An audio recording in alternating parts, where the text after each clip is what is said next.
The Strange Adventures of a Private Secretary in New York by Algernon Blackwood. Chapter 1.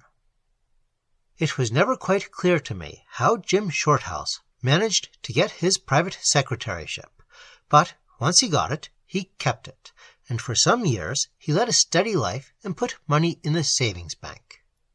One morning his employer sent for him into the study, and it was evident to the secretary's trained senses that there was something unusual in the air.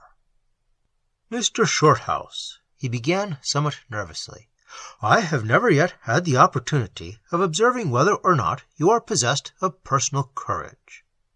Shorthouse gasped, but he said nothing. He was growing accustomed to the eccentricities of his chief.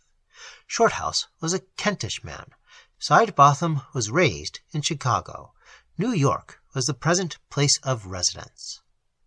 "But," the other continued, with a puff at his very black cigar, "I must consider myself a poor judge of human nature in future if it is not one of your strongest qualities."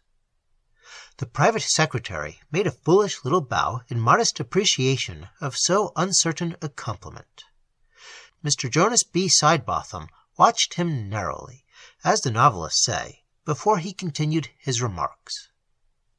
"I have no doubt that you are a plucky fellow, and—" He hesitated, and puffed at his cigar as if his life depended upon it keeping alight. "I don't think I'm afraid of anything in particular, sir, except women," interposed the young man, feeling that it was time for him to make an observation of some sort, but still quite in the dark as to his chief's purpose. "Humph!" he grunted. "Well, there are no women in this case, so far as I know, but there may be other things that hurt more." "Wants a special service of some kind, evidently," was the secretary's reflection. "Personal violence?" he asked aloud. "Possibly." Puff. "In fact," puff, puff, "probably." Shorthouse smelt an increase of salary in the air. It had a stimulating effect. "I've had some experience of that article, sir," he said shortly, "but I'm ready to undertake anything in reason." "I can't say how much reason or unreason there may prove to be in this particular case. It all depends." Mr. Sidebotham got up and locked the door of his study, and drew down the blinds of both windows. Then he took a bunch of keys from his pocket and opened a black tin box. He ferreted about among blue and white papers for a few seconds, enveloping himself as he did so in a cloud of blue tobacco smoke. "I feel like a detective already," Shorthouse laughed. "Speak low, please," returned the other, glancing round the room. "We must observe the utmost secrecy. Perhaps you would be kind enough to close the registers," he went on in a still lower voice. "Open registers have betrayed conversations before now." Shorthouse began to enter into the spirit of the thing. He tiptoed across the floor and shut the two iron gratings in the wall that in American houses supply hot air and are termed registers. Mr. Sidebotham had meanwhile found the paper he was looking for. He held it in front of him and tapped it once or twice with the back of his right hand, as if it were a stage letter and himself the villain of the melodrama. "This letter is from Joel Garvey, my old partner," he said at length. "You have heard me speak of him." The other bowed. He knew that many years before Garvey and Sidebotham had been well known in the Chicago financial world. He knew that the amazing rapidity with which they accumulated a fortune had only been surpassed by the amazing rapidity with which they had immediately afterwards disappeared into space. He was further aware, his position afforded facilities, that each partner was still to some extent in the other's power, and that each wished most devoutly that the other would die. The sins of his employer's early years did not concern him, however. The man was kind and just, if eccentric, and Shorthouse, being in New York, did not probe to discover, more particularly, the sources whence his salary was so regularly paid. Moreover, the two men had grown to like each other, and there was a genuine feeling of trust and respect between them. "I hope it's a pleasant communication, sir," he said in a low voice. "Quite the reverse," returned the other, fingering the paper nervously as he stood in front of the fire. "Blackmail, I suppose." "Precisely." Mr. Sidebotham's cigar was not burning well. He struck a match and applied it to the uneven edge, and presently his voice spoke through clouds of wreathing smoke. "There are valuable papers in my possession bearing his signature. I cannot inform you of their nature, but they are extremely valuable to me. They belong, as a matter of fact, to Garvey as much as to me, only I've got them." "I see." "Garvey writes that he wants to have his signature removed, wants it cut out with his own hand. He gives reasons which incline me to consider his request." "And you would like me to take him the papers and see that he does it?" "And bring them back again with you," he whispered, screwing up his eyes into a shrewd grimace. "And bring them back again with me," repeated the secretary. "I understand perfectly." Shorthouse knew from unfortunate experience more than a little of the horrors of blackmail. The pressure Garvey was bringing to bear upon his old enemy must be exceedingly strong. That was quite clear. At the same time, the commission that was being entrusted to him seemed somewhat quixotic in its nature. He had already enjoyed more than one experience of his employer's eccentricity, and now he caught himself wondering whether this same eccentricity did not sometimes go further than eccentricity. "I cannot read the letter to you," Mr. Sidebotham explaining, "but I shall give it into your hands. It will prove that you are my accredited representative. I shall also ask you not to read the package of papers. The signature in question you will find, of course, on the last page at the bottom." There was a pause of several minutes, during which the end of the cigar glowed eloquently. "Circumstances compel me," he went on at length, almost in a whisper, "or I should never do this. But you understand, of course, the thing is a ruse. Cutting out the signature is a mere pretense. It is nothing. What Garvey wants are the papers themselves." The confidence reposed in the private secretary was not misplaced. Shorthouse was as faithful to Mr. Sidebotham as a man ought to be to the wife that loves him. The commission itself seemed very simple. Garvey lived in solitude in the remote part of Long Island. Shorthouse was to take the papers to him, witness the cutting out of the signature, and to be specially on his guard against any attempt, forcible or otherwise, to gain possession of them. It seemed to him a somewhat ludicrous adventure, but he did not know all the facts, and perhaps was not the best judge. The two men talked in low voices for another hour, at the end of which Mr. Sidebotham drew up the blinds, opened the registers, and unlocked the door. Shorthouse rose to go. His pockets were stuffed with papers, and his head with instructions, but when he reached the door he hesitated and turned. "Well?" said his chief. Shorthouse looked him straight in the eye and said nothing. "The personal violence, I suppose," said the other. Shorthouse bowed. "I have not seen Garvey for 20 years, he said. "All I can tell you is that I believe him to be occasionally of unsound mind. I have heard strange rumors. He lives alone, and in his lucid intervals studies chemistry. It was always a hobby of his, but the chances are 20 to 1 against his attempting violence. I only wished to warn you, so that you may be on the watch." He handed his secretary a Smith & Wesson revolver as he spoke. Shorthouse slipped it into his hip pocket and went out of the room. A drizzling cold rain was falling on fields covered with half-melted snow when Shorthouse stood, late in the afternoon, on the platform of the lonely little Long Island station, and watched the train he had just left vanish into the distance. It was a bleak country that Joel Garvey, Esquire, formerly of Chicago, had chosen for his residence, and on this particular afternoon it presented a more than usually dismal appearance.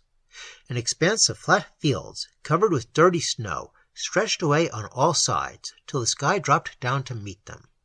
Only occasional farm buildings broke the monotony, and the road wound along muddy lanes and beneath dripping trees, swathed in the cold, raw fog that swept in like a pall of the dead from the sea. It was 6 miles from the station to Garvey's house, and the driver of the rickety buggy Shorthouse had found at the station was not communicative.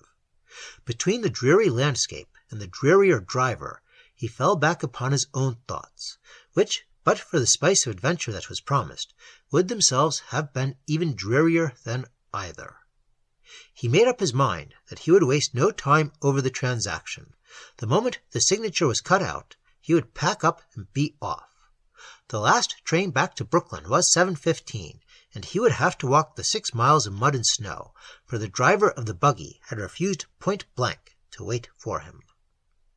For purposes of safety, Shorthouse had done what he flattered himself was a rather clever thing. He made up a second packet of papers, identical in outside appearance with the first. The inscription, the blue envelope, the red elastic band, even a blot in the lower left-hand corner, had been exactly reproduced. Inside, of course, were only blank sheets of paper. It was his intention to change the packets and to let Garvey see him put the sham one into the bag.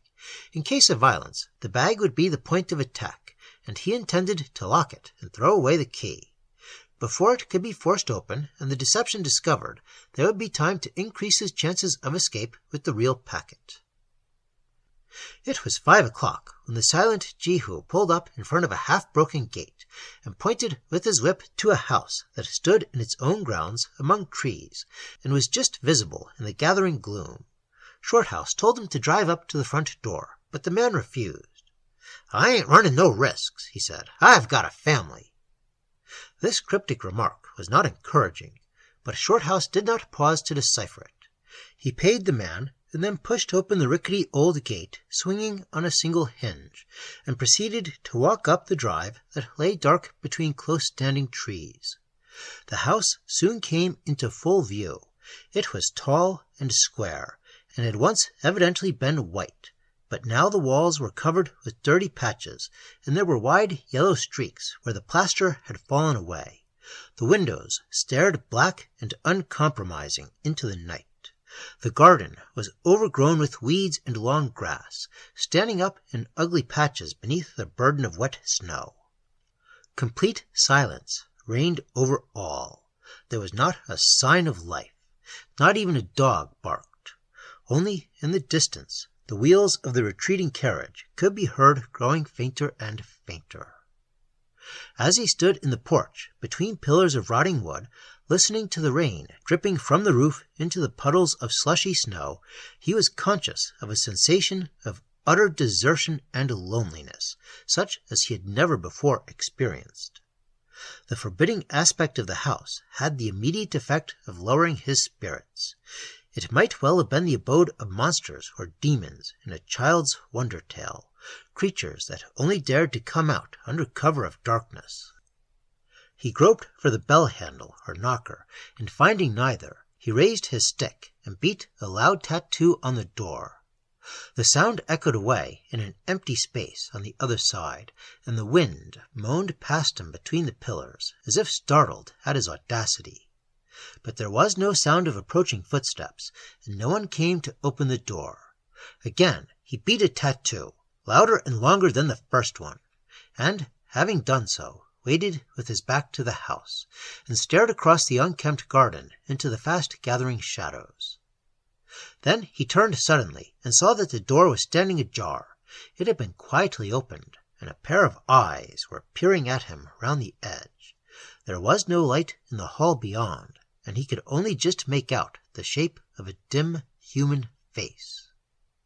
"Does Mr. Garvey live here?" he asked in a firm voice. "Who are you?" came in a man's tones. "I am Mr. Sidebotham's private secretary. I wish to see Mr. Garvey on important business." "Are you expected?" "I suppose so," he said impatiently, thrusting a card through the opening. "Please take my name to him at once, and say I come from Mr. Sidebotham on the matter Mr. Garvey wrote about." The man took the card, and the face vanished into the darkness, leaving Shorthouse standing in the cold porch with mingled feelings of impatience and dismay. The door, he now noticed for the first time, was on a chain and could not open more than a few inches, but it was the manner of his reception that caused uneasy reflections to stir within him, reflections that continued for some minutes before they were interrupted by the sound of approaching footsteps and the flicker of a light in the hall. The next instant the chain fell with the rattle, and, gripping his bag tightly, he walked into a large, ill-smelling hall, of which he could only just see the ceiling. There was no light but the nickering taper held by the man, and by its uncertain glimmer Shorthouse turned to examine him. He saw an undersized man of middle age, with brilliant, shifting eyes, a curling black beard, and a nose that at once proclaimed him a Jew. His shoulders were bent, and as he watched him replacing the chain, he saw that he wore a peculiar black gown, like a priest's cassock, reaching to the feet. It was altogether a lugubrious figure of a man, sinister and funereal, yet it seemed in perfect harmony with the general character of its surroundings. The hall was devoid of furniture of any kind, and against the dingy walls stood rows of old picture frames, empty and disordered, and odd-looking bits of woodwork that appeared doubly fantastic as their shadows danced queerly over the floor in the shifting light. "If you'll come this way, Mr. Garvey will see you presently," said the Jew gruffly, crossing the floor and shielding the taper with a bony hand.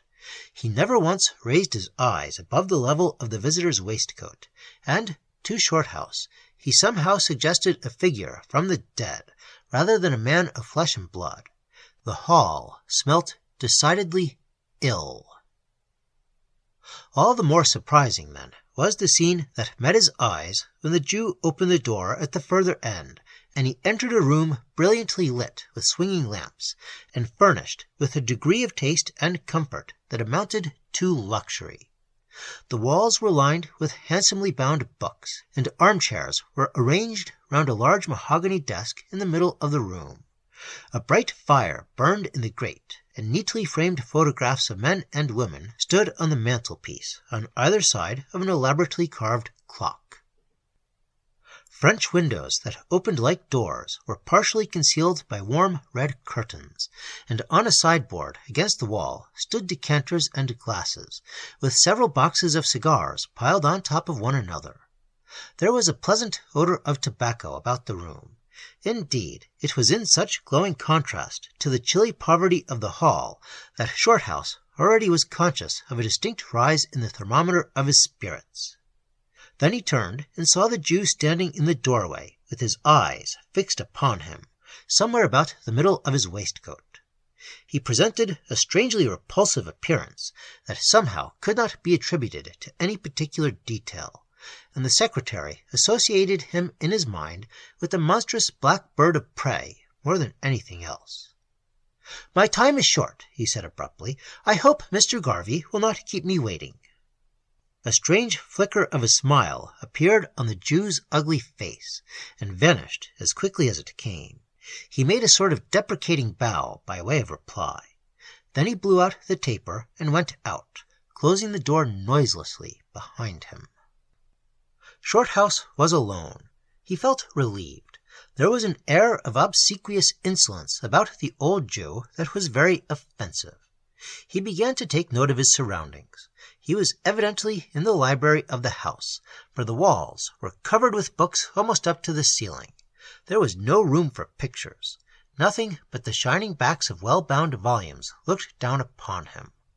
4 brilliant lights hung from the ceiling, and a reading lamp with a polished reflector stood among the disordered masses of papers on the desk. The lamp was not lit, but when Shorthouse put his hand upon it, he found it was warm. The room had evidently only just been vacated. Apart from the testimony of the lamp, however, he had already felt, without being able to give a reason for it, that the room had been occupied a few moments before he entered. The atmosphere over the desk seemed to retain the disturbing influence of a human being, an influence, moreover, so recent that he felt as if the cause of it were still in his immediate neighborhood. It was difficult to realize that he was quite alone in the room, and that somebody was not in hiding. The finer counterparts of his senses warned him to act as if he were being observed. He was dimly conscious of a desire to fidget and look round, to keep his eyes in every part of the room at once, and to conduct himself generally as if he were the object of careful human observation. How far he recognized the cause of these sensations it is impossible to say, but they were sufficiently marked to prevent his carrying out a strong inclination to get up and make a search of the room. He sat quite still, staring alternately at the backs of the books and at the red curtains, wondering all the time if he was really being watched, or if it was only the imagination playing tricks with him. A full quarter of an hour passed, and then 20 rows of volumes suddenly shifted out towards him, and he saw that a door had opened in the wall opposite. The books were only sham backs after all, and when they moved back again with the sliding door, Shorthouse saw the figure of Joel Garvey standing before him. Surprise almost took his breath away. He had expected to see an unpleasant, even a vicious apparition with the mark of the beast unmistakably upon its face. But he was wholly unprepared for the elderly, tall, fine-looking man who stood in front of him, well-groomed, refined, vigorous, with a lofty forehead, clear grey eyes, and a hooked nose dominating a clean-shaven mouth, and chin of considerable character. A distinguished-looking man altogether. "I'm afraid I've kept you waiting, Mr. Shorthouse," he said in a pleasant voice, but with no trace of a smile in the mouth or eyes. "But the fact is, you know, I've a mania for chemistry, and just when you were announced, I was at the most crucial moment of a problem, and was really compelled to bring it to a conclusion." Shorthouse had risen to meet him, but the other motioned him to resume his seat.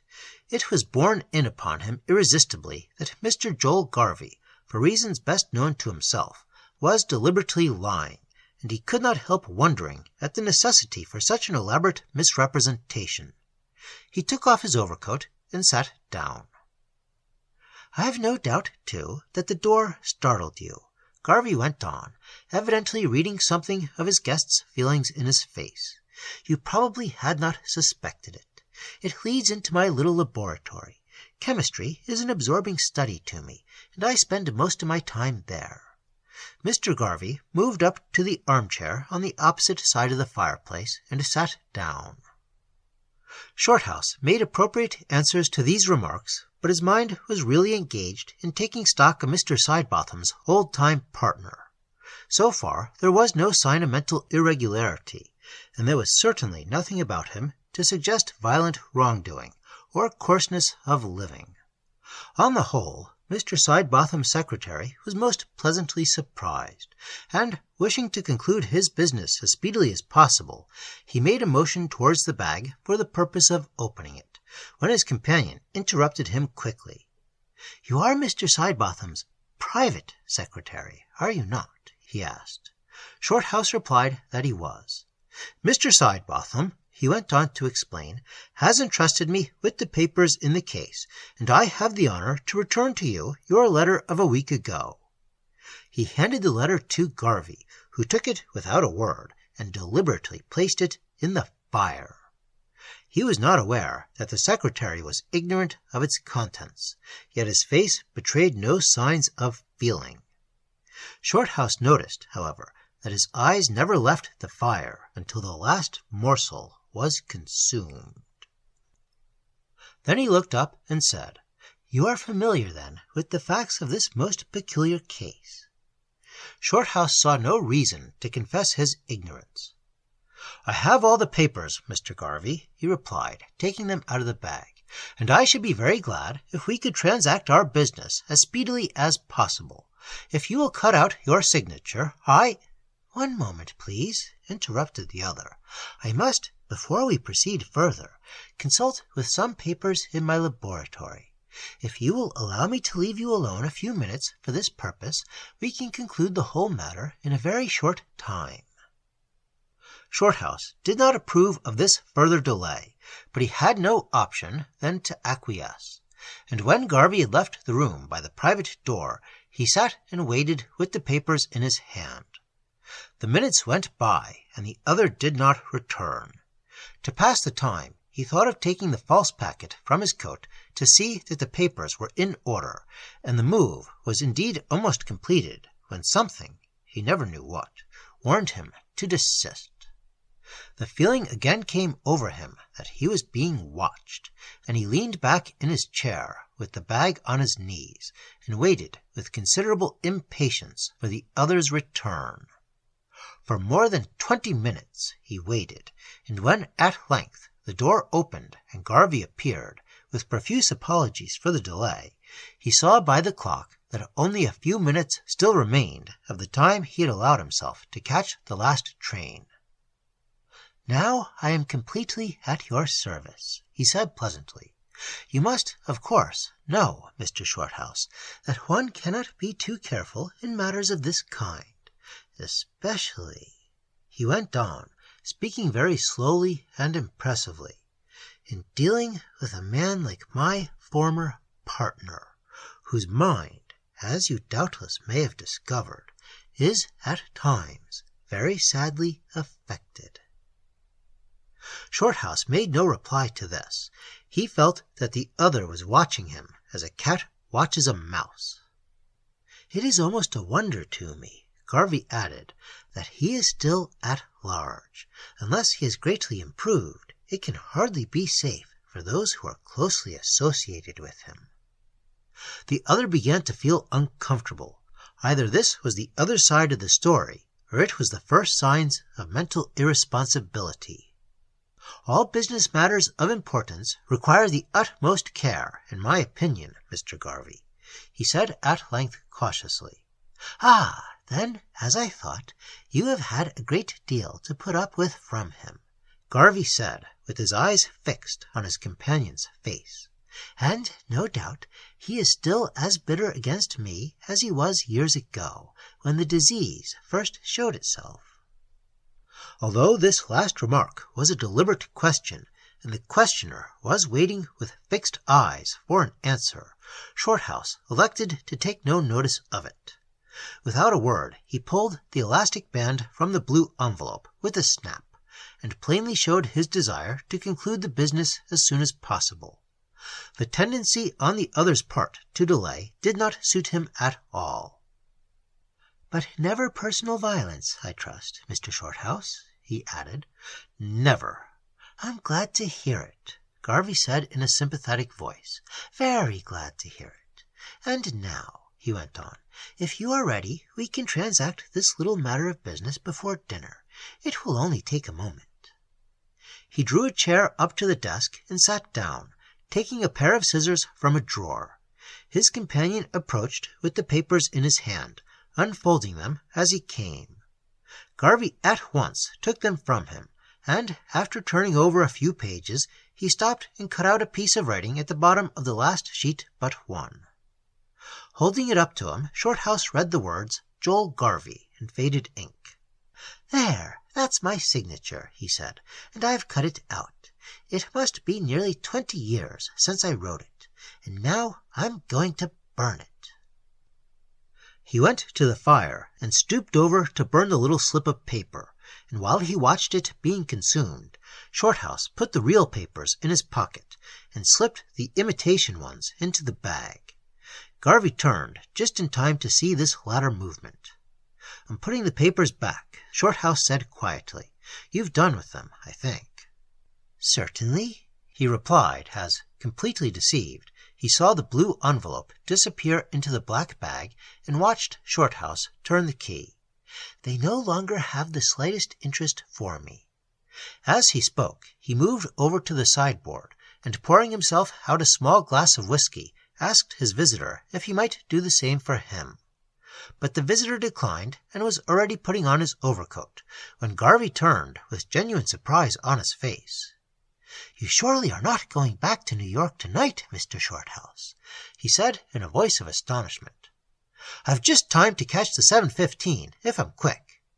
"But I've never heard of such a thing," Garvey said. "Of course I took it for granted that he would stay the night." "It's kind of you," said Shorthouse, "but really I must return to-night. I never expected to stay." The two men stood facing each other. Garvey pulled out his watch.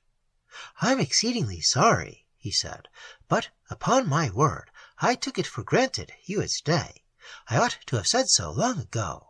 I'm such a lonely fellow, and so little accustomed to visitors, that I fear I forgot my manners altogether. But in any case, Mr. Shorthouse, you cannot catch the 7:15, for it's already after 6 o'clock, and that's the last train tonight." Garvey spoke very quickly, almost eagerly, but his voice sounded genuine.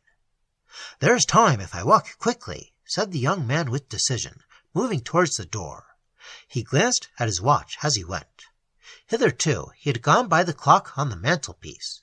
To his dismay he saw that it was, as his host had said, long after 6. The clock was half an hour slow, and he realized at once that it was no longer possible to catch the train. Had the hands of the clock been moved back intentionally, had he been purposely detained, unpleasant thoughts flashed into his brain and made him hesitate before taking the next step. His employer's warning rang in his ears. The alternative was 6 miles along a lonely road in the dark, or a night under Garvey's roof. The former seemed a direct invitation to catastrophe, if catastrophe there was planned to be. The latter, well, the choice was certainly small. One thing, however, he realized was plain. He must show neither fear nor hesitancy. "My watch must have gained," he observed quietly, turning the hands back without looking up. "It seems I have certainly missed the train, and shall be obliged to throw myself upon your hospitality. But, believe me, I had no intention of putting you out to any such extent." "I'm delighted," the other said. "Defer to the judgment of an older man, and make yourself comfortable for the night. There's a bitter storm outside, and you don't put me out at all. On the contrary, it's a great pleasure. I have so little contact with the outside world that it's really a godsend to have you." The man's face changed as he spoke. His manner was cordial and sincere. Shorthouse began to feel ashamed of his doubts, and to read between the lines of his employer's warning. He took off his coat, and the two men moved to the armchairs beside the fire. "You see," Garvey went on in a lowered voice, "I understand your hesitancy perfectly. I didn't know Sidebotham all those years without knowing a good deal about him, perhaps more than you do. I have no doubt now he filled your mind with all sorts of nonsense about me. Probably told you that I was the greatest villain unhung, and all that sort of thing. Poor fellow! He was a fine sort before his mind became unhinged. One of his fancies used to be that everybody else was insane, or just about to become insane. Is he still as bad as that?" "Few men," replied Shorthouse, with the manner of making a great confidence, but entirely refusing to be drawn, "go through his experiences and reach his age without entertaining delusions of one kind or another." "Perfectly true," said Garvey. "Your observation is evidently keen." "Very keen indeed," Shorthouse replied, taking his cue neatly. "But of course there are some things," and here he looked cautiously over his shoulder, "there are some things one cannot talk about too circumspectly." "I understand perfectly, and respect your reserve." There was a little more conversation, and then Garvey got up and excused himself on the plea of superintending the preparation of the bedroom. "It's quite an event to have a visitor in the house, and I want to make you as comfortable as possible," he said. "Marks will do better for a little supervision. And," he added with a laugh as he stood in the doorway, "I want you to carry back a good account to Sidebotham." Chapter 2. The tall form disappeared, and the door was shut. The conversation of the past few minutes had come somewhat as a revelation to the secretary. Garvey seemed in full possession of normal instincts. There was no doubt as to the sincerity of his manner and intentions. The suspicions of the first hour began to vanish like mist before the sun. Sidebotham's portentous warnings and the mystery with which he surrounded the whole episode had been allowed to unduly influence his mind. The loneliness of the situation and the bleak nature of the surroundings had helped to complete the illusion. He began to be ashamed of his suspicions, and a change commenced gradually to be wrought in his thoughts. Anyhow, a dinner and a bed were preferable to 6 miles in the dark, no dinner, and a cold train into the bargain. Garvey returned presently. "We'll do the best we can for you," he said, dropping into the deep armchair on the other side of the fire. "Marks is a good servant if you watch him all the time.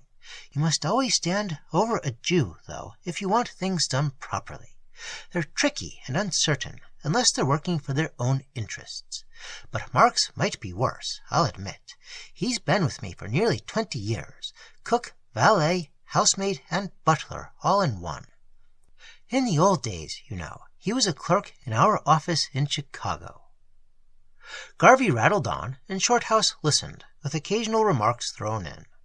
The former seemed pleased to have somebody to talk to, and the sound of his own voice was evidently sweet music in his ears.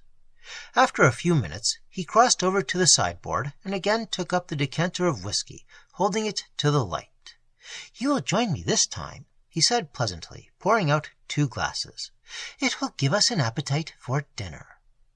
And this time Shorthouse did not refuse. The liquor was mellow and soft, and the men took 2 glasses apiece. "Excellent," remarked the secretary.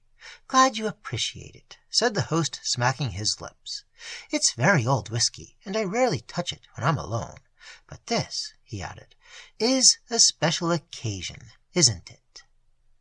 Shorthouse was in the act of putting his glass down when something drew his eyes suddenly to the other's face. A strange note in the man's voice caught his attention and communicated alarm to his nerves. A new light shone in Garvey's eyes, and there flitted momentarily across his strong features the shadow of something that set the secretary's nerves tingling. A mist spread before his eyes, and the unaccountable belief rose strong in him that he was staring into the visage of an untamed animal. Close to his heart there was something that was wild, fierce, savage. An involuntary shiver ran over him, and he seemed to dispel the strange fancy as suddenly as it had come. He met the other's eye with a smile, the counterpart of which in his heart was vivid horror. "It is a special occasion," he said as naturally as possible, "and, allow me to add, very special whiskey." Garvey appeared delighted. He was in the middle of a devious tale, describing how the whiskey came originally into his possession, when the door opened behind them, and a grating voice announced that dinner was ready. They followed the cassocked form of Marks across the dirty hall, lit only by the shaft of light that followed them from the library door, and entered a small room where a single lamp stood upon a table laid for dinner. The walls were destitute of pictures, and the windows had Venetian blinds without curtains. There was no fire in the grate, and when the men sat down facing each other, Shorthouse noticed that, while his own cover was laid with its due proportion of glasses and cutlery, his companion had nothing before him but a soup plate, without fork, knife, or spoon beside it. "I don't know what there is to offer you," he said, "but I'm sure Marks has done the best he can at such short notice. I only eat 1 course for dinner, but pray take your time and enjoy your food." Marks presently set a plate of soup before the guest, yet so loathsome was the immediate presence of this old Hebrew servitor that the spoonfuls disappeared somewhat slowly. Garvey sat and watched him. Shorthouse said the soup was delicious, and bravely swallowed another mouthful.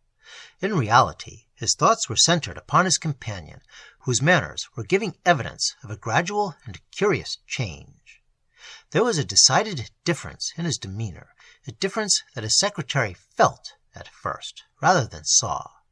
Garvey's quiet self-possession was giving place to a degree of suppressed excitement that seemed so far inexplicable. His movements became quick and nervous, his eye shifting and strangely brilliant, and his voice, when he spoke, betrayed an occasional deep tremor. Something unwonted was stirring within him, and evidently demanding every moment more vigorous manifestation as the meal proceeded.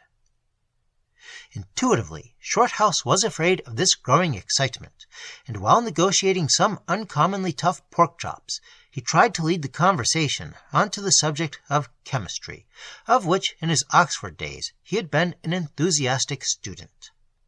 His companion, however, would none of it. It seemed to have lost interest for him, and he would barely condescend to respond. When Marks presently returned with a plate of steaming eggs and bacon, the subject dropped of its own accord. "An inadequate dinner dish," Garvey said, as soon as the man was gone, "but better than nothing, I hope." Shorthouse remarked that he was exceedingly fond of bacon and eggs, and, looking up with the last word, saw that Garvey's face was twitching convulsively, and that he was almost wriggling in his chair. He quieted down, however, under the secretary's gaze, and observed, though evidently with an effort, "Very good of you to say so. Wish I could join you, only I never eat such stuff. I only take one course for dinner." Shorthouse began to feel some curiosity as to what the nature of this one course might be, but he made no further remark, and contented himself with noting mentally that his companion's excitement seemed to be rapidly growing beyond his control. There was something uncanny about it, and he began to wish he had chosen the alternative of the walk to the station. "I'm glad to see you never speak when Marks is in the room," said Garvey presently. "I'm sure it's better not. Don't you think so?" He appeared to wait eagerly for the answer. "Undoubtedly," said the puzzled secretary. "Yes," the other went on quickly. "He's an excellent man, but he has one drawback, a really horrid one. You may, but no, you could hardly have noticed it yet." "Not drink, I trust," said Shorthouse, who would rather have discussed any other subject than the odious Jew. "Worse than that a great deal," Garvey replied, evidently expecting the other to draw him out.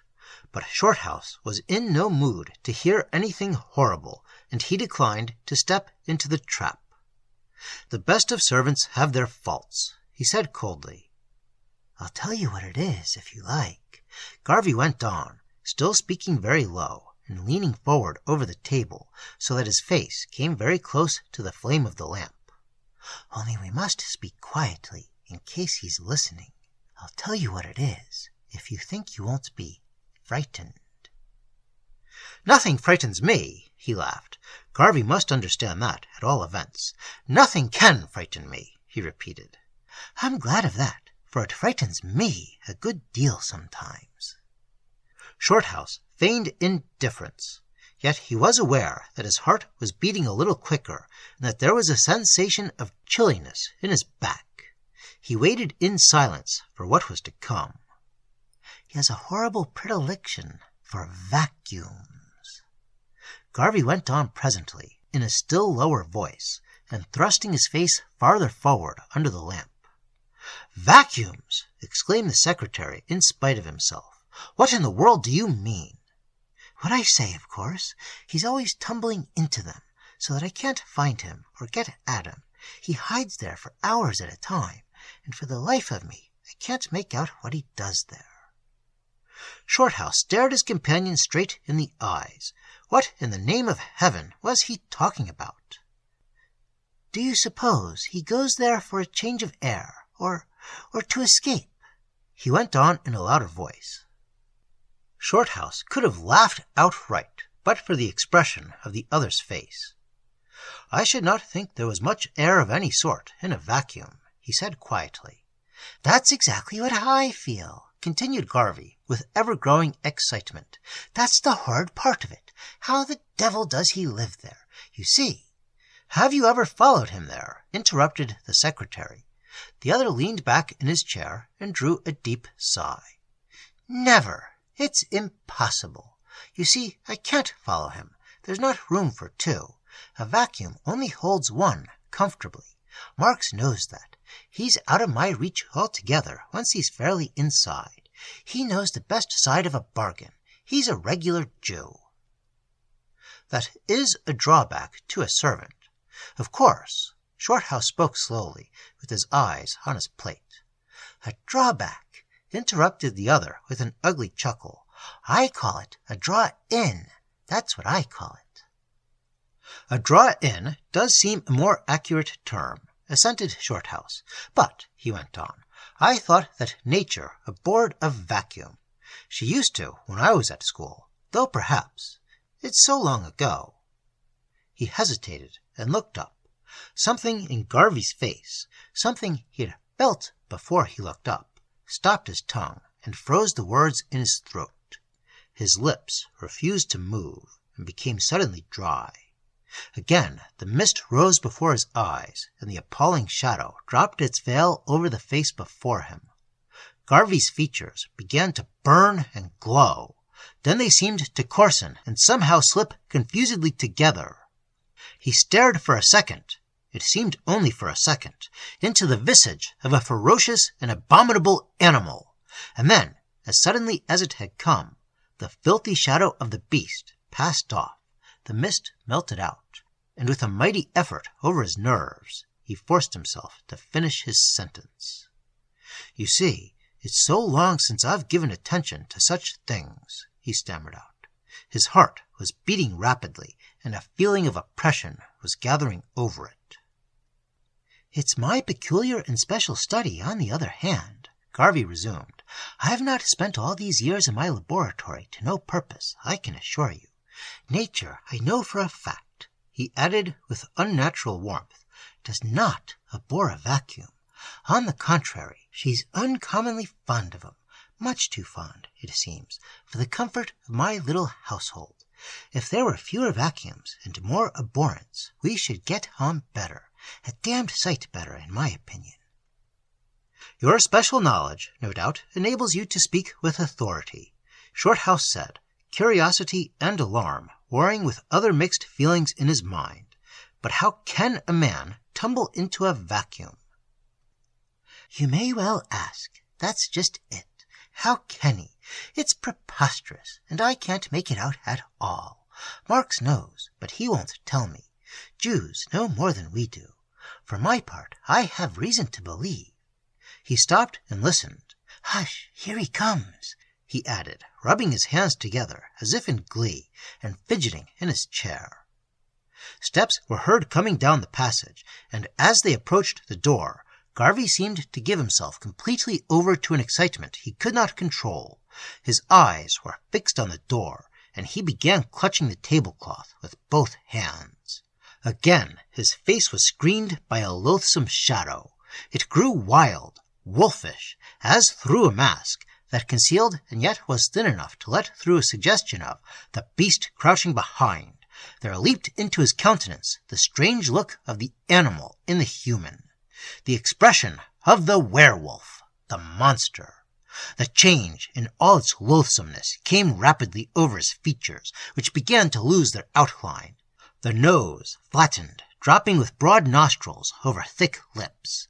The face rounded, filled, and became squat. The eyes, which, luckily for Shorthouse, no longer sought his own, glowed with the light of untamed appetite and bestial greed.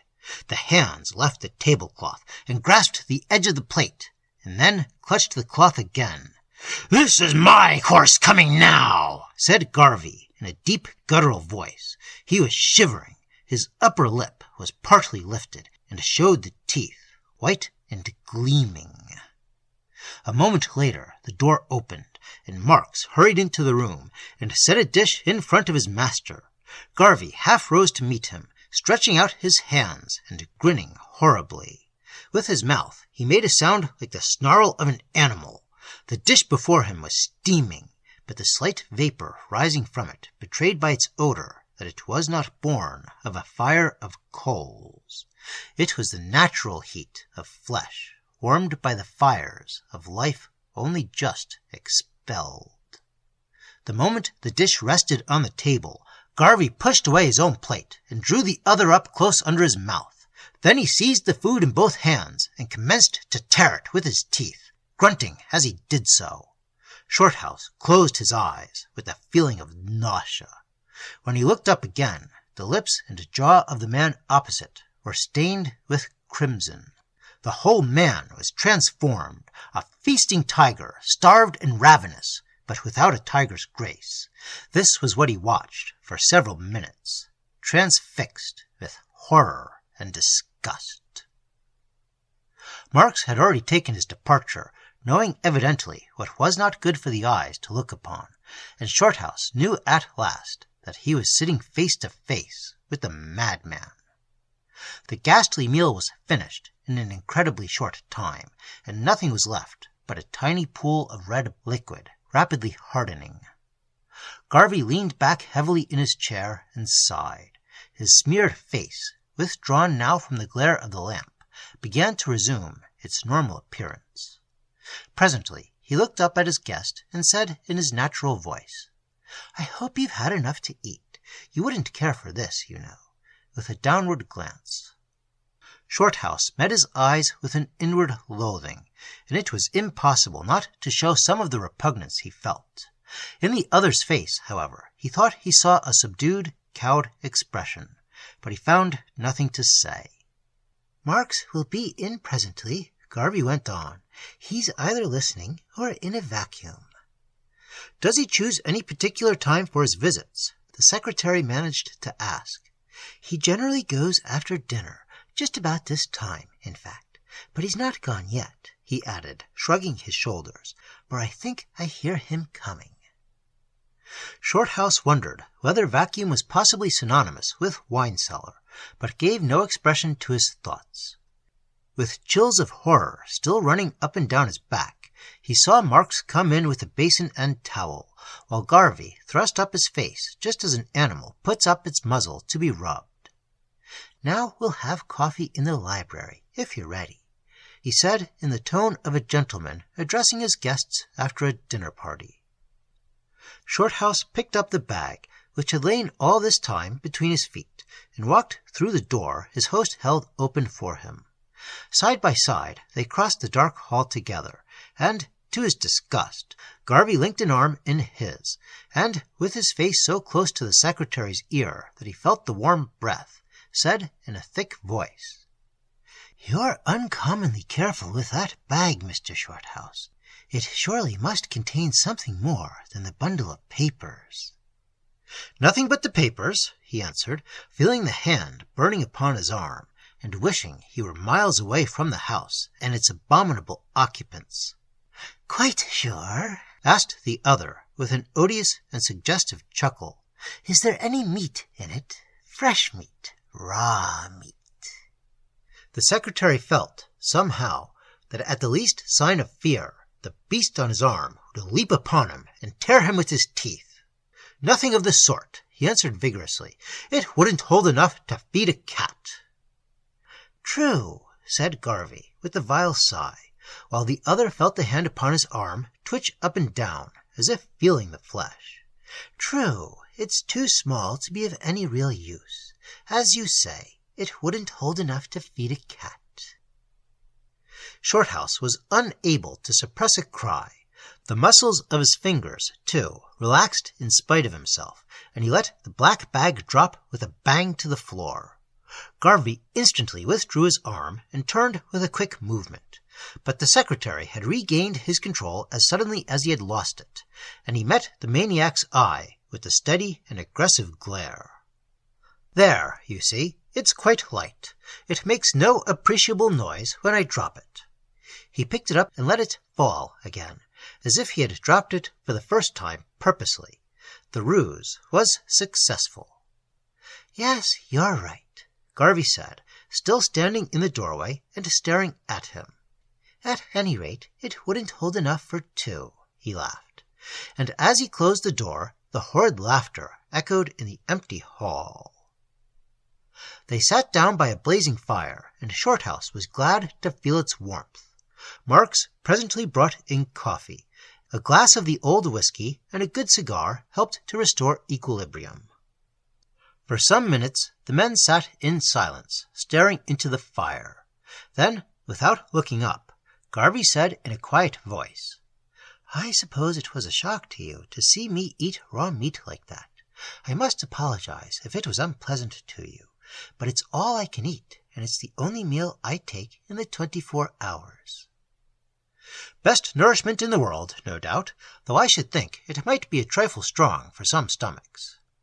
He tried to lead the conversation away from so unpleasant a subject, and went on to talk rapidly of the values of different foods, of vegetarianism and vegetarians, and of men who had gone for long periods without any food at all. Garvey listened apparently without interest, and had nothing to say. At the first pause he jumped in eagerly. "When the hunger is really great on me," he said, still gazing into the fire, "I simply cannot control myself. I must have raw meat, the first I can get." Here he raised his shining eyes, and Shorthouse felt his hair beginning to rise. "It comes upon me so suddenly, too. I never can tell when to expect it. A year ago the passion rose in me like a whirlwind, and Marks was out, and I couldn't get meat. I had to get something, or I should have bitten myself. Just when it was getting unbearable, my dog ran out from beneath the sofa. It was a spaniel." Shorthouse responded with an effort. He hardly knew what he was saying, and his skin crawled as if a million ants were moving over it. There was a pause of several minutes. "I've bitten marks all over," Garvey went on presently in his strange, quiet voice, and as if he were speaking of apples. "But he's bitter. I doubt if the hunger could ever make me do it again. Probably that's what first drove him to take shelter in a vacuum." He chuckled hideously as he thought of this solution of his attendants' disappearances. Shorthouse seized the poker and poked the fire as if his life depended on it. But when the banging and clattering was over, Garvey continued his remarks with the same calmness. The next sentence, however, was never finished. The secretary had got upon his feet suddenly. "I shall ask your permission to retire," he said in a determined voice. "I'm tired tonight. Will you be good enough to show me to my room?" Garvey looked up at him with a curious, cringing expression, behind which there shone the gleam of cunning passion. "Certainly," he said, rising from his chair. "You've had a tiring journey. I ought to have thought of that before." He took the candle from the table and lit it, and the fingers that held the match trembled. "We needn't trouble Marks," he explained. "That beast's in his vacuum by this time." Chapter 3. They crossed the hall and began to ascend the carpetless wooden stairs. They were in the well of the house, and the air cut like ice. Garvey, the flickering candle in his hand, throwing his face into strong outline, led the way across the first landing, and opened a door near the mouth of a dark passage. A pleasant room greeted the visitor's eyes, and he rapidly took in its points while his host walked over and lit 2 candles that stood on a table at the foot of the bed. A fire burned brightly in the grate. There were 2 windows, opening like doors, in the wall opposite, and a high canopied bed occupied most of the space on the right. Paneling ran all round the room, reaching nearly to the ceiling, and gave a warm and cozy appearance to the whole, while the portraits that stood in alternate panels suggested somehow the atmosphere of an old country house in England. Shorthouse was agreeably surprised. "I hope you'll find everything you need," Garvey was saying in the doorway. "If not, you have only to ring that bell by the fireplace. Marks won't hear it, of course, but it rings in my laboratory, where I spend most of the night." Then, with a brief good night, he went out and shut the door after him. The instant he was gone, Mr. Sidebotham's private secretary did a peculiar thing. He planted himself in the middle of the room, with his back to the door, and drawing the pistol swiftly from his hip pocket, leveled it across his left arm at the window. Standing motionless in this position for 30 seconds, he then suddenly swerved right round and faced in the other direction, pointing his pistol straight at the keyhole of the door. There followed immediately a sound of shuffling outside and of steps retreating across the landing. On his knees at the keyhole was the secretary's reflection, just as I thought, but he didn't expect to look down the barrel of a pistol, and it made him jump a little. As soon as the steps had gone downstairs and died away across the hall, Shorthouse went over and locked the door, stuffing a piece of crumpled paper into the second keyhole, which he saw immediately above the first. After that, he made a thorough search of the room. It hardly repaid the trouble, for he found nothing unusual. Yet he was glad he had made it. It relieved him to find no one was in hiding under the bed or in the deep oak cupboard, and he hoped sincerely it was not the cupboard in which the unfortunate spaniel had come to its vile death. The French windows, he discovered, opened onto a little balcony. It looked onto the front, and there was a drop of less than 20 feet to the ground below. The bed was high and wide, soft as feathers, and covered with snowy sheets, very inviting to a tired man, and beside the blazing fire were a couple of deep armchairs. Altogether, it was very pleasant and comfortable. But, tired though he was, Shorthouse had no intention of going to bed. It was impossible to disregard the warning of his nerves. They had never failed him before, and when that sense of distressing horror lodged in his bones, he knew there was something in the wind, and that a red flag was flying over the immediate future. Some delicate instrument in his being, more subtle than the senses, more accurate than mere presentiment, had seen the red flag and interpreted its meaning. Again it seemed to him, as he sat in an armchair over the fire, that his movements were being carefully watched from somewhere, and, not knowing what weapons might be used against him, he felt that his real safety lay in a rigid control of his mind and feelings, and a stout refusal to admit that he was in the least alarmed. The house was very still. As the night wore on, the wind dropped. Only occasional bursts of sleet against the windows reminded him that the elements were awake and uneasy. Once or twice the windows rattled and the rain hissed in the fire, but the roar of the wind in the chimney grew less and less, and the lonely building was at last lapped in a great stillness. The coals clicked, settling themselves deeper in the grate, and the noise of the cinders dropping with a tiny report into the soft heap of accumulated ashes was the only sound that punctuated the silence. In proportion as the power of sleep grew upon him, the dread of the situation lessened, but so imperceptibly, so gradually, and so insinuatingly that he scarcely realized the change. He thought he was as wide awake to his danger as ever. The successful exclusion of horrible mental pictures of what he had seen he attributed to his rigorous control, instead of to their true cause, the creeping over him of the soft influences of sleep. The faces in the coals were so soothing, the armchair was so comfortable, so sweet the breath that gently pressed upon his eyelids, so subtle the growth of the sensation of safety. He settled down deeper into the chair, and in another moment would have been asleep, when the red flag began to shake violently to and fro, and he sat bolt upright, as if he had been stabbed in the back. Someone was coming up the stairs. The boards creaked beneath a stealthy weight. Shorthouse sprang from the chair and crossed the room swiftly, taking up his position beside the door, but out of range of the keyhole. The 2 candles flared unevenly on the table at the foot of the bed. The steps were slow and cautious. It seemed 30 seconds between each one, but the person who was taking them was very close to the door. Already he had topped the stairs and was shuffling almost silently across the bit of landing.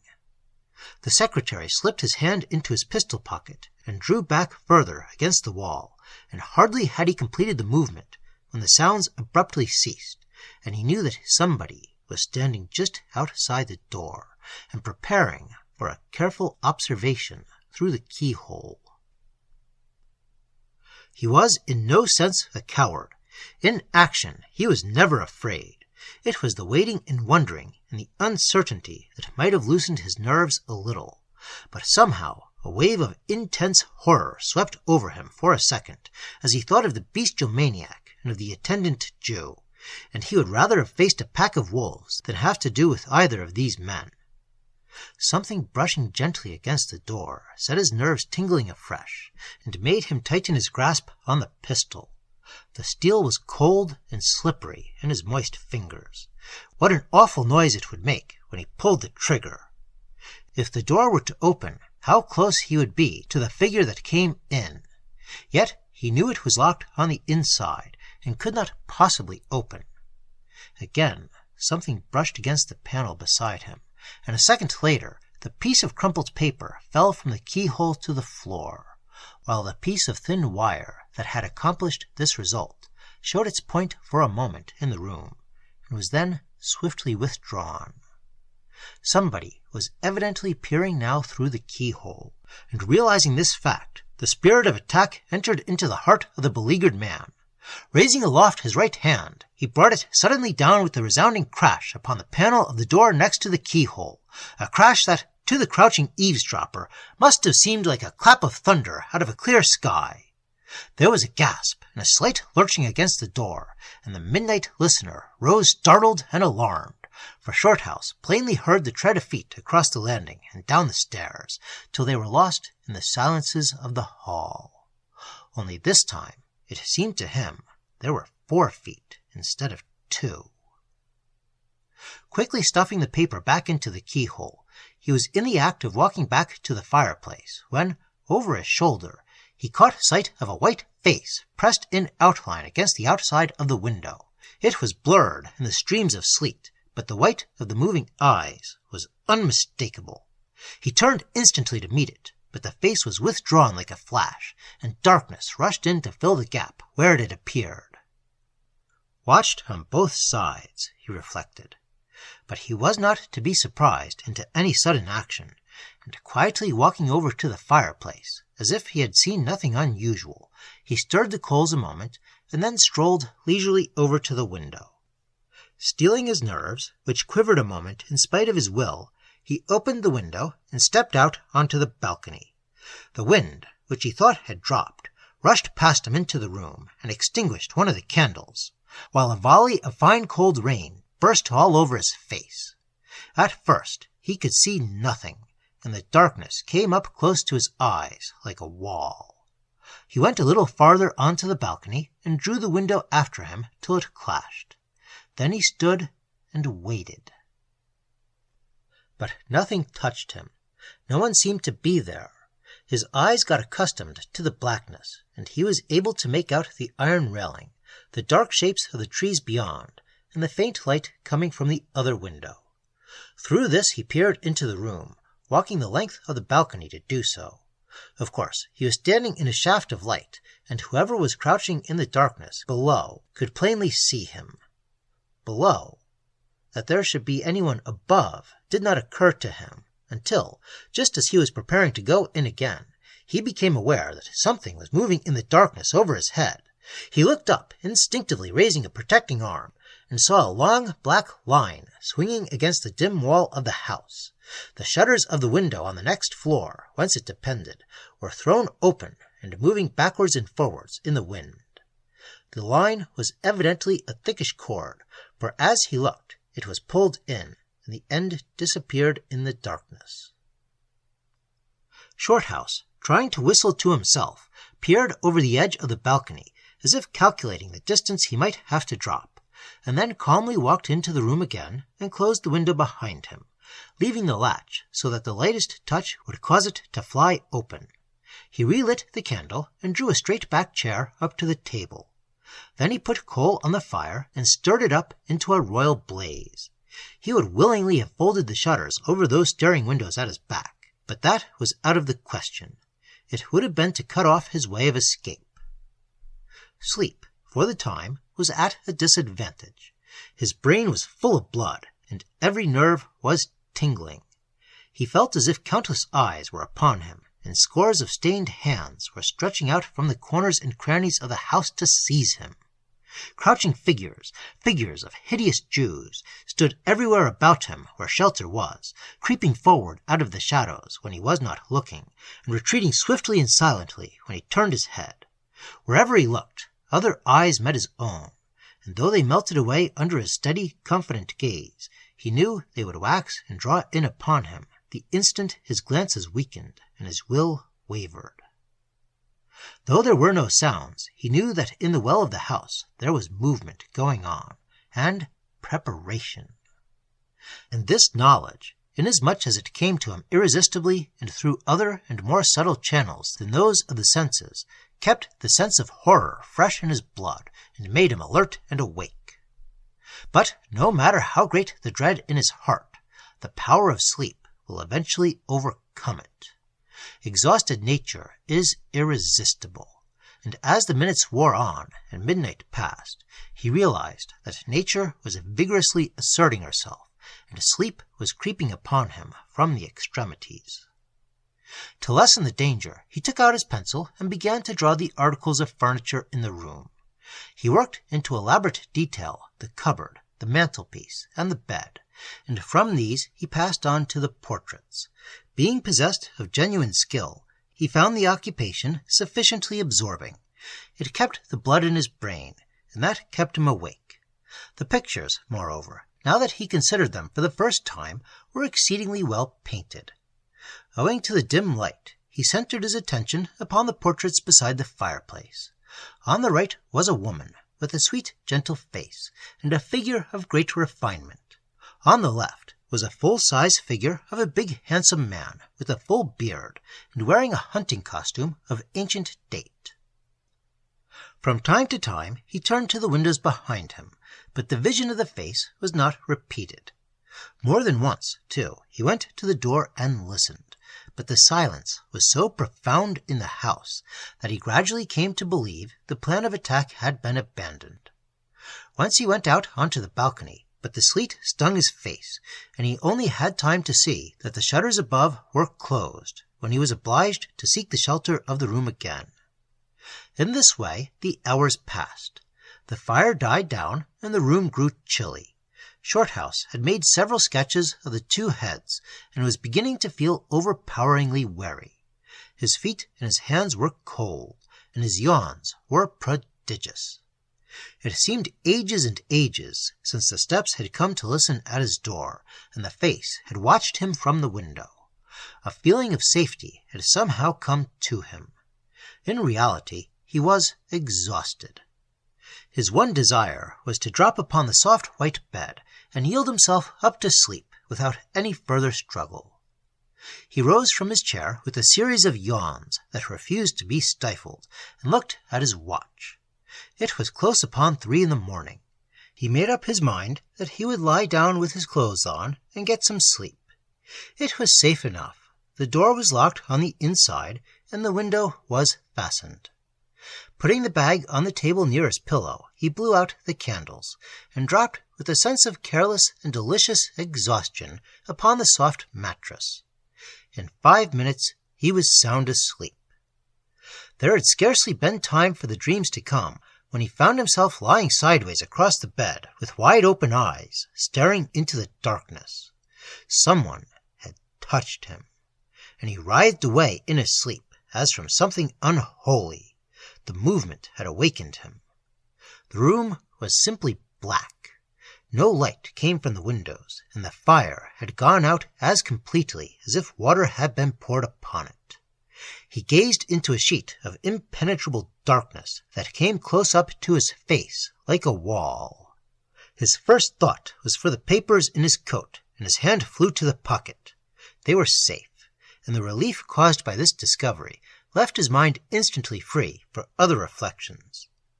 And the realization that at once came to him with a touch of dismay was that during his sleep some definite change had been effected in the room. He felt this with an intuitive certainty which amounts to positive knowledge. The room was utterly still, but the corroboration that was speedily brought to him seemed at once to fill the darkness with the whispering secret life that chilled his blood and made the sheet feel like ice against his cheek. Hark! This was it. There reached his ears, in which the blood was already buzzing with warning clamor, a dull murmur of something that rose indistinctly from the well of the house, and became audible to him without passing through walls or doors. There seemed no solid surface between him, lying on the bed, and the landing. Between the landing and the stairs, and between the stairs and the hall beyond. He knew that the door of the room was standing open. Therefore it had been opened from the inside. Yet the window was fastened also on the inside. Hardly was this realized when the conspiring silence of the hour was broken by another and a more definite sound. A step was coming along the passage. A certain bruise on the hip told Shorthouse that the pistol in his pocket was ready for use, and he drew it out and quickly cocked it. Then he just had time to slip over the edge of the bed and crouch down on the floor when the step halted on the threshold of the room. The bed was thus between him and the open door. The window was at his back. He waited in the darkness. What struck him as peculiar about the steps was that there seemed no particular desire to move stealthily. There was no extreme caution. They moved along in rather a slipshod way, and sounded like soft slippers or feet in stockings. There was something clumsy, irresponsible, almost reckless about the movement.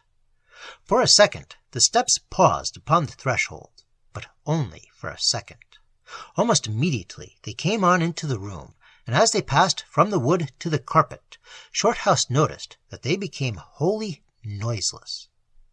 He waited in suspense, not knowing whether the unseen walker was on the other side of the room or was close upon him.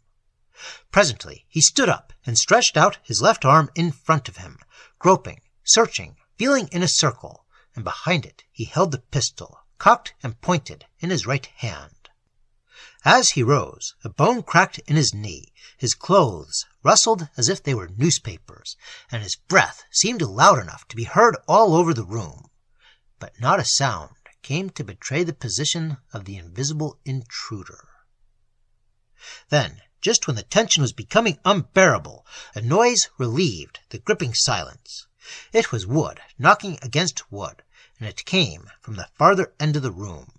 The steps had moved over to the fireplace.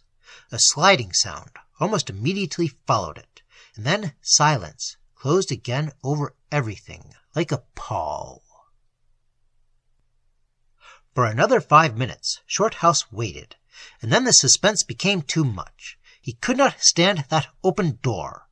The candles were close beside him, and he struck a match and lit them, expecting in the sudden glare to receive at least a terrific blow. But nothing happened, and he saw at once that the room was entirely empty. Walking over with the pistol cocked, he peered out into the darkness of the landing, and then closed the door and turned the key.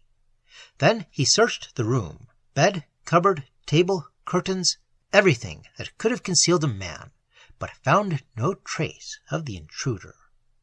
The owner of the footsteps had disappeared like a ghost into the shadows of the night. But for one fact, he might have imagined that he had been dreaming. The bag had vanished. There was no more sleep for Shorthouse that night. His watch pointed to 4 a.m., and there were still 3 hours before daylight. He sat down at the table and continued his sketches. With fixed determination he went on with his drawing, and began a new outline of the man's head. There was something in the expression that continually evaded him. He had no success with it, and this time it seemed to him that it was the eyes that brought about his discomfiture. He held up his pencil before his face to measure the distance between the nose and the eyes, and to his amazement he saw that a change had come over the features. The eyes were no longer open. The lids had closed. For a second he stood in a sort of stupefied astonishment. A push would have toppled him over. Then he sprang to his feet and held a candle close up to the picture. The eyelids quivered. The eyelashes trembled. Then, right before his gaze, the eyes opened and looked straight into his own. 2 holes were cut in the panel, and this pair of eyes, human eyes, just fitted them. As by a curious effect of magic, the strong fear that had governed him ever since his entry into the house disappeared in a second. Anger rushed into his heart, and his chilled blood rose suddenly to boiling point. Putting the candle down, he took 2 steps back into the room, and then flung himself forward with all his strength against the painted panel. Instantly, and before the crash came, the eyes were withdrawn, and 2 black spaces showed where they had been. The old huntsman was eyeless. But the panel cracked and split inwards like a sheet of thin cardboard, and Shorthouse, pistol in hand, thrust an arm through the jagged aperture, and seizing a human leg, dragged out into the room the Jew.